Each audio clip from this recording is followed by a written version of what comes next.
In this video, I'm going to talk to you about catching swarms and what size swarm trap do I use, how do I bait it, and how do I set it up. So what I have here is a double deep nucleus box. It basically is the depth of 2 nuke boxes, and it allows a single deep frame to hang inside, which of course leaves a bit of room hanging below that. But once a swarm moves in here, there's not really going to be an issue with them drawing combs past the frames unless you end up leaving it for too long. So this is actually a 6-frame nuke. I make these boxes as 6-frame nukes, not 5-frame nukes, and it's a double deep, so they have the width of 6 frames and they have the depth of basically 2 deep hives. And so what I do is I bait this sucker with a nice stinky old frame of brood comb. I put it right down in the middle. So this box is 20.5 inches wide this way, 8.5 inches wide this direction, and it is 16 inches tall. And then whenever I get my comb put inside, the way I bait it is quite simple. I take the spray version of Swarm Commander. This stuff is like the cheat code of catching swarms. You take the spray version of Swarm Commander, you're gonna what I usually do is just put 2 sprays across the lid. I go ahead and put the lid on. I'll screw that down in a minute. And then I take one final spray and I spray it into the opening. And at that point, I'll seal it up and I'll hang it in a tree. And there's a very high chance this thing will now catch a swarm. Shadow, it's okay.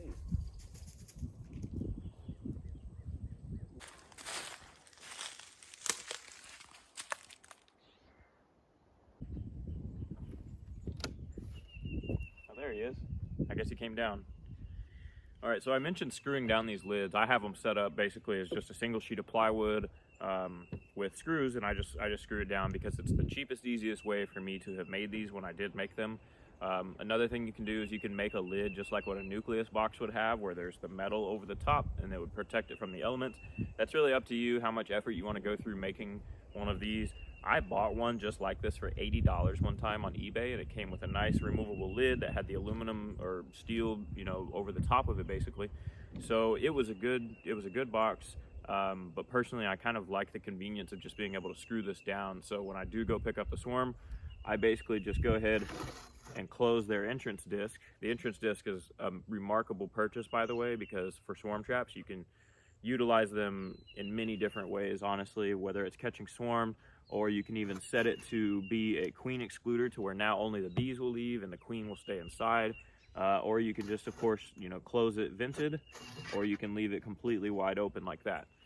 That's an 1.5 inch hole. Usually the bees like about an 1.5 inch hole. And so I've had great success with these swarm traps. They've been extremely helpful for me in catching a bunch of freebies throughout spring. And I have 2 of them hanging. No, I have 3 of them hanging now. And as far as I know, I think 2 have already been occupied. I've got a 3rd that is not occupied, and it's only April 18th, so the season has only just begun. A lot of times around here, I catch swarms on this property in May because I'm a little bit further up into the hill country than where my other traps are. The other traps will catch some a little bit earlier. These out here are a little more mountainous, so it seems like they take a little bit longer to move in, but it's usually like May and maybe even into June that I'll be able to catch swarms out here.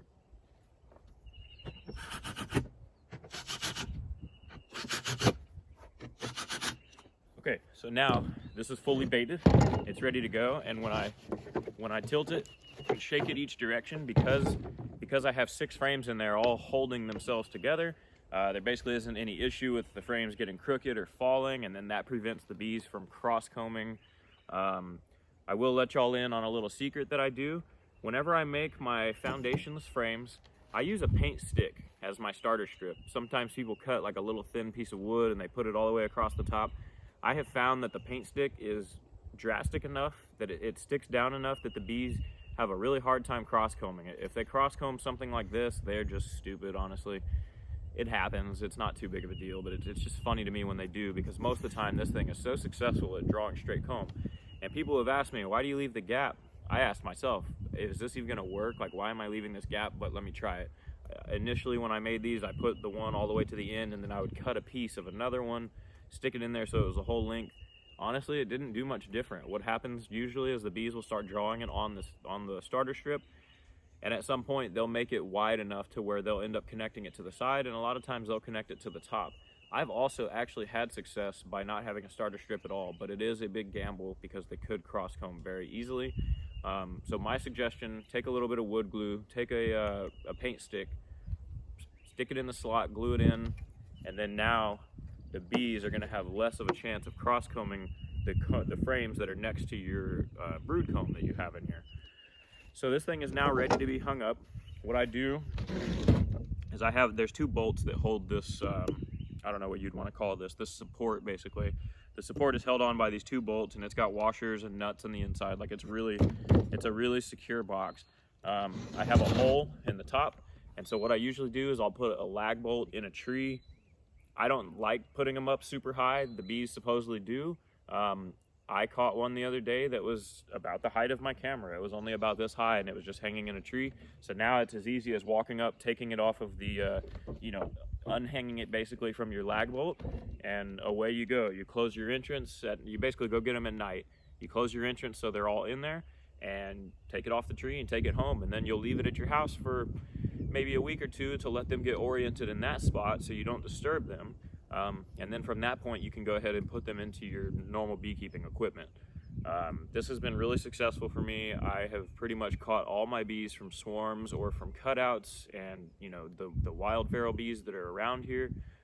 They've always been really good bees, and honestly, anyone can do this. It's free for the most part. I was going to say it's free to catch these bees, but you do have to build the box.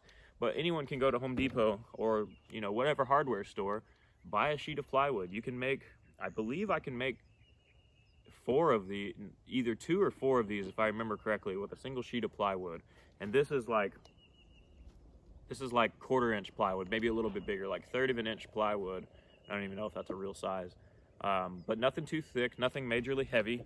Just needs to be a good solid box that you want to last. You want it to last for a couple years, hopefully, because the more bees you catch in it, the more bees you're going to catch in it, because it's going to smell like bees. So the longer it lasts, if in 5 years this thing is still holding together, it's going to be catching bees every year, because it's going to stink like a beehive. So make yourself some swarm traps. If you want to get into beekeeping and don't want to spend a lot of money, make swarm traps. I have purchased 1 beehive. It was 1 beehive that I've ever purchased, and it was an Italian package, and they were horrible. They did not last. They were not productive. These bees that I catch around here locally are the best bees around here, because they're from this area, and they do very, very well. And that goes for pretty much anyone in most of the United States.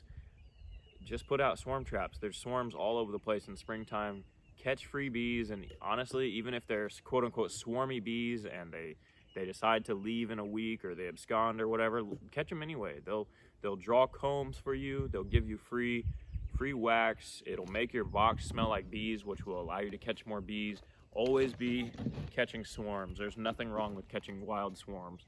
And like I said, they'll give you resources you can use. Even if you end up deciding to requeen them, you can still have some free bees. So that about wraps it up on the explanation as far as how I build my traps or what they're made from. Now I think I'm going to go check on my swarm traps and see how they're looking.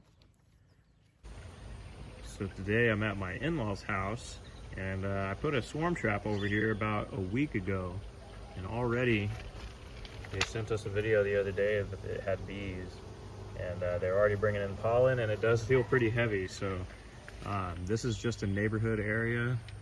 I caught a swarm here last year, and because I caught one so quick, I actually brought another one, and I'm going to hang on the fence here. And then probably in about a week, I'll go ahead and take this one home and put them in a box.